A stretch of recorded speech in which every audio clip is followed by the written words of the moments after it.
And if your language has been changed like this, then go to search menu and type registered tag, click on open it and select yes.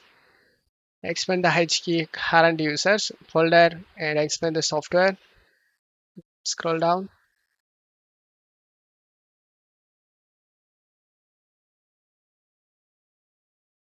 expand this Insomniac Games. Select this Miles Morales.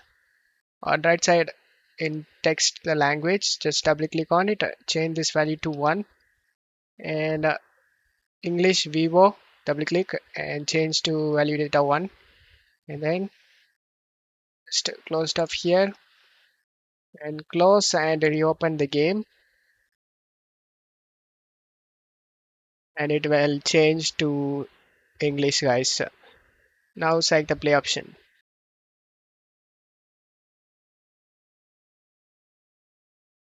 Don't forget to leave a like guys. Thank you.